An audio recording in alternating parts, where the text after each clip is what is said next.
Hello, I'm Cindy Rosita. and today we are just chatting in our living room.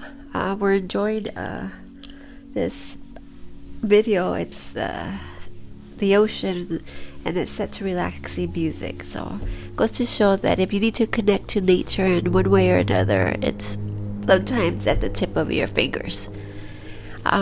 I wanted to start today's conversation with something I heard.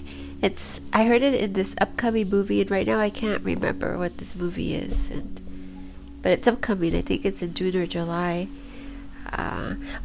But the actress in the movie says, "Break the pattern before the pattern.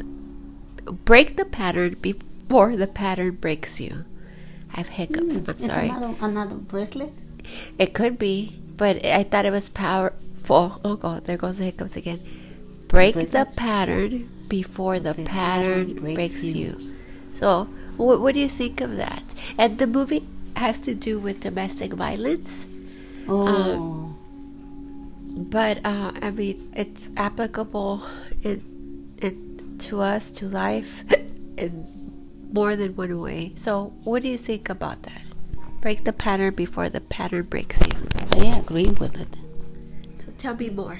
I agree with because otherwise you're gonna continue doing it and hurting yourself, hurting physically and emotionally. Because when you hurt yourself emotionally, you end up getting sick. So that's two ways that you can get physically and emotionally. So emotionally get you physically hurt, like getting sick. And you can get sick in a different ways. You get headaches, stomach ulcers.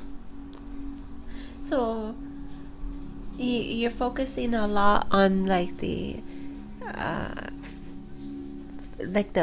effects one may have physically because of a particular pattern of behavior. Maybe like, what would be a good example of that?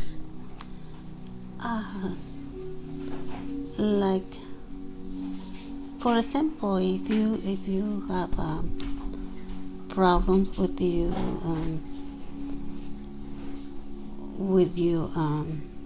mate, and but then you don't know how to stop it. The only thing that you wanted to solve it, but in a wrong way. Like sometimes we wanted to solve it, like talking to be hurt and to get hurt. And it's, it's better that we cannot do it alone. That's one of the things that I learned. You can't break patterns by yourself? No. Okay. You have to get help. So help.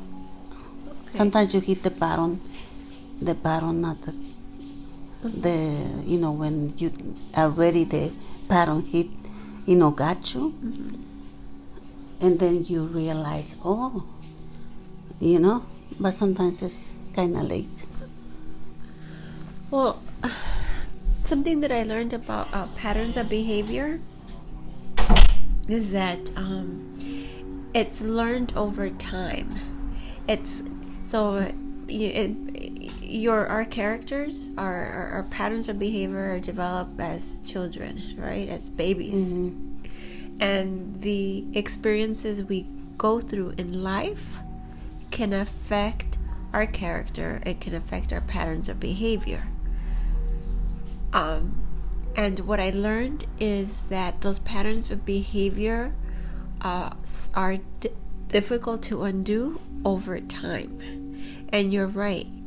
You need the support of people, especially if the pattern of behavior is causing you harm, if it's or even if it's causing you to get sick, if it's having if your pattern of behavior has a negative impact on you, the more self-aware that you are about it, the better you will be at tackling it. And it takes a team, it takes you to understand it. And what I've also learned is that our pattern of behaviors are formed, and I don't know exactly, I'm not an expert, but the word neuroplasticity has come up, and it's the way our brain programs itself to follow a particular pattern of behavior. And because of that neuroplasticity, good night. Good night. Love you. You have to find ways to undo it, right? So imagine that, for example,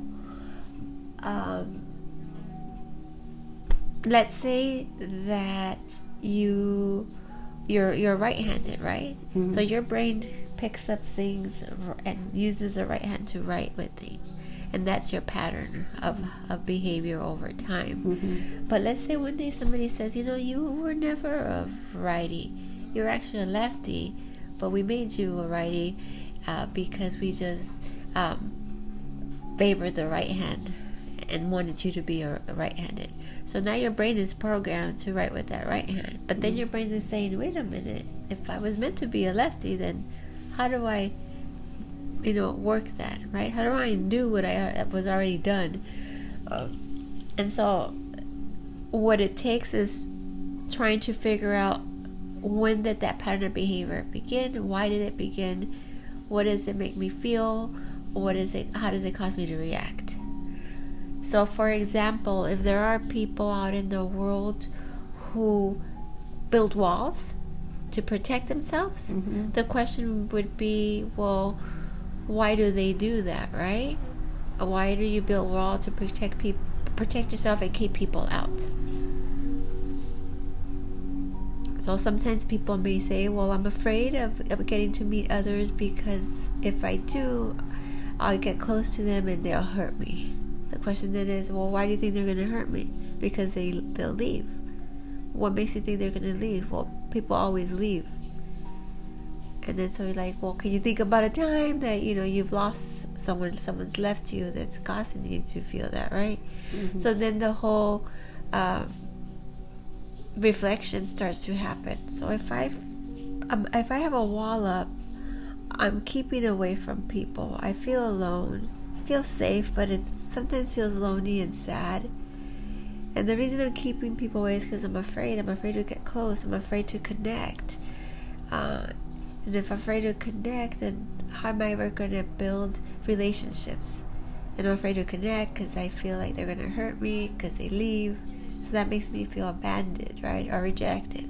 So those are the things you start to dissect over time.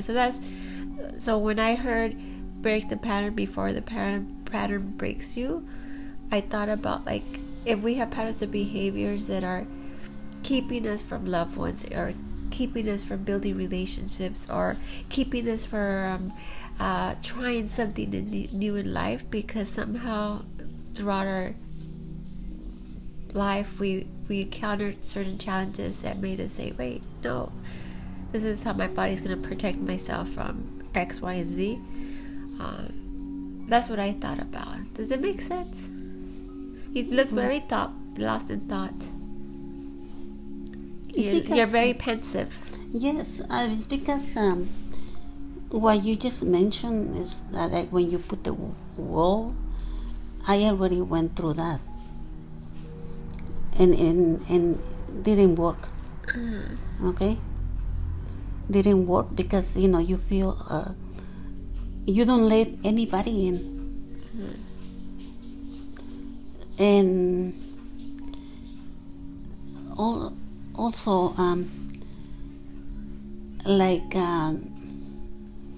put the wall and then say that with your partner or someone close to you.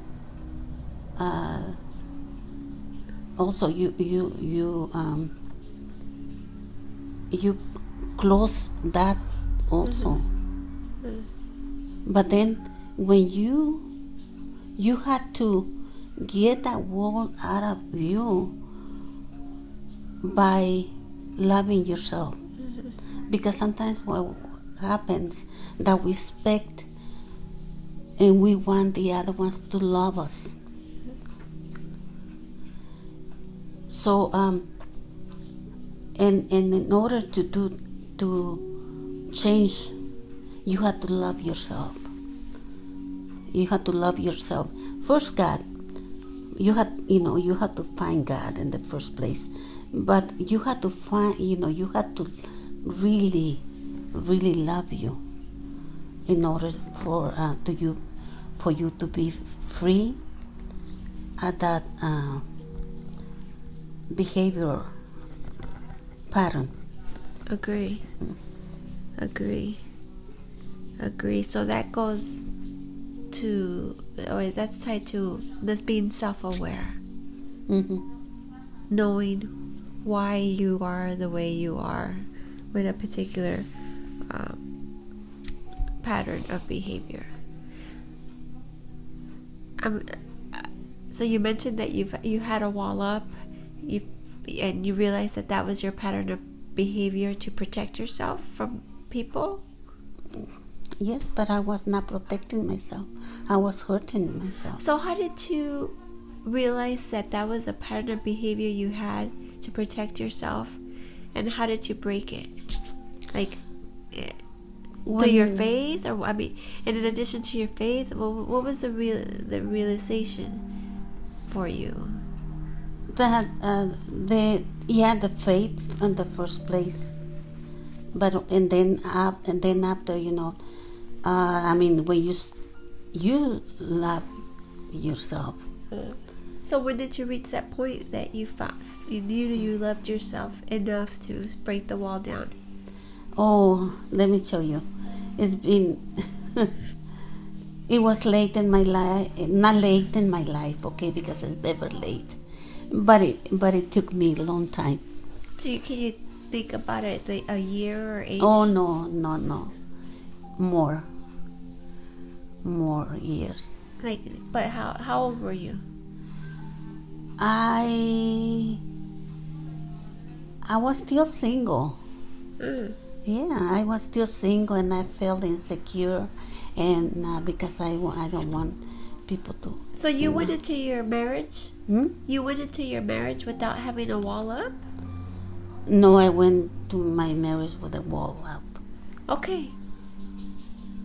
But then you said that you broke the wall when you were single. No, not when I was single. Oh. After let me see exactly. Okay. I think about maybe 20 years. 20 years ago you broke your wall? Yes. Maybe. Or maybe more. Do you remember where you were living when you broke that wall? The figurative wall. Let me see. Maybe in what's the brown place? The brown house? Yes. Okay. So that's more than 20 years then. Okay. Or not somewhere in there, yeah. Now, if you recognize your pattern of behavior, which was wall up to protect yourself, and 20 years ago you realized, I don't need this and this is not helping me, did you arrive to this decision on your own? Was it life lessons, or was it just the blessings that you saw before you that you finally said, enough is enough? No, when a friend helped me. Oh. A friend helped me because I think that friend saw me the way I was feeling. And the friend you beautiful, and you had to love yourself no matter, because I remember I didn't like to take pictures because I always see my ugliness,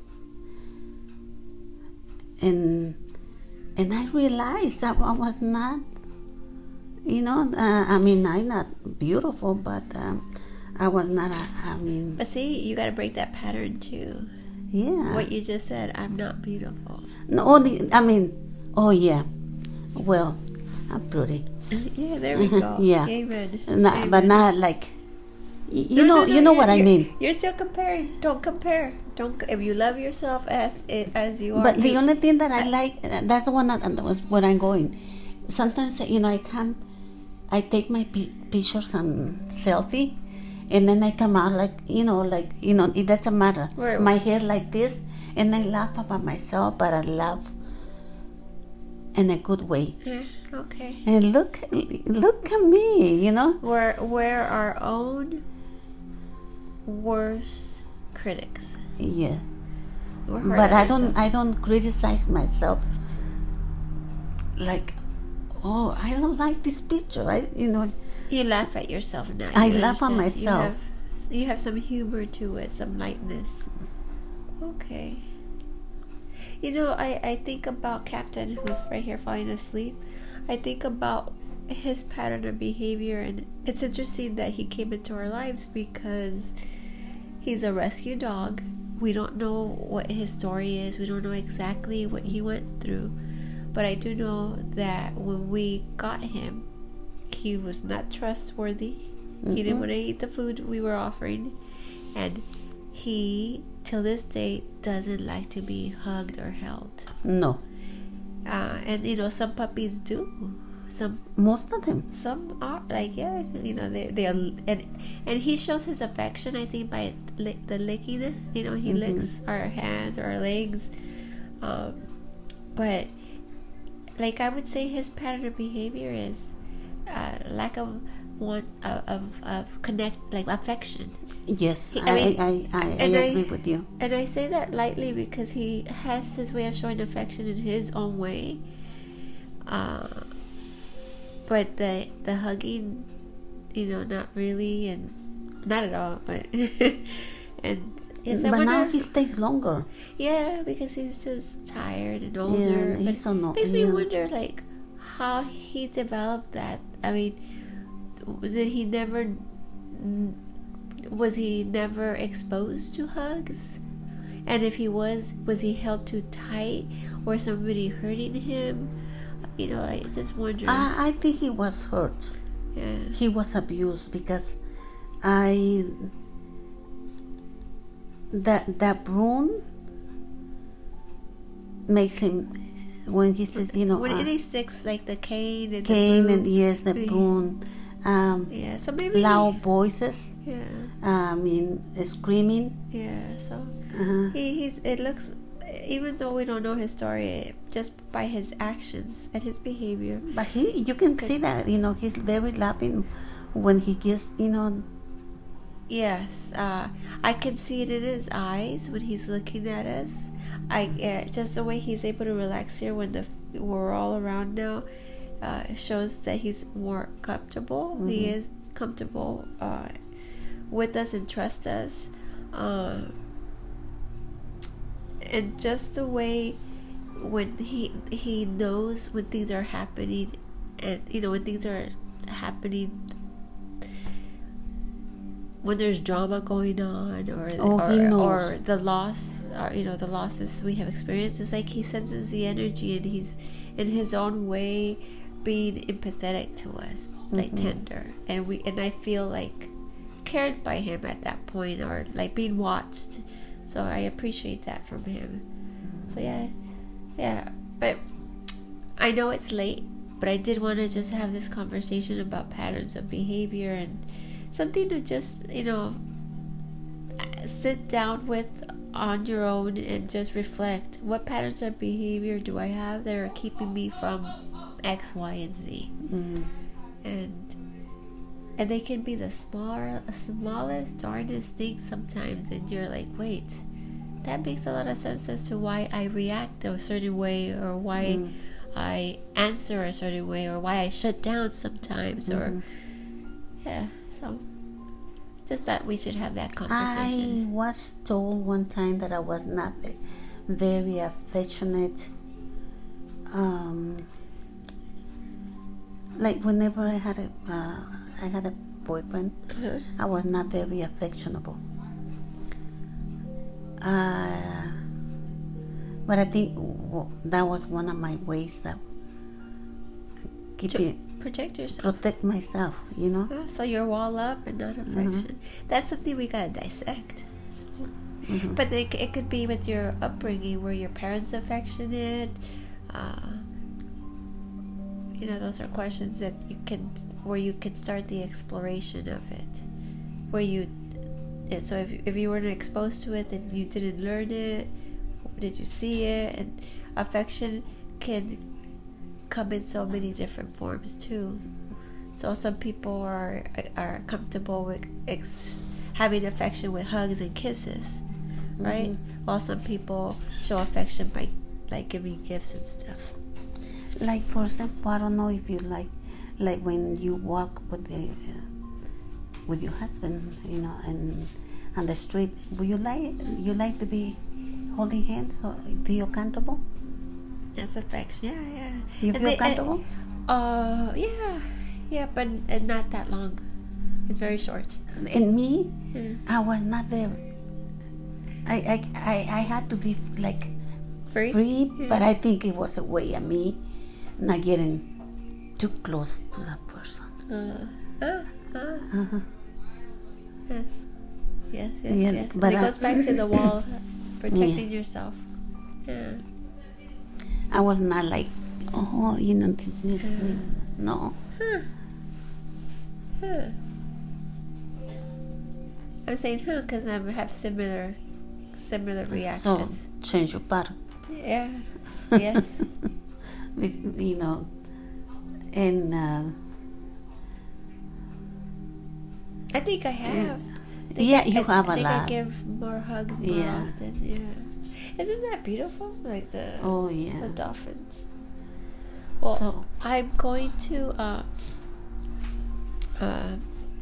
get ready for sleep because I gotta be up early. But did you want to close up with any words of wisdom? Just remember that we cannot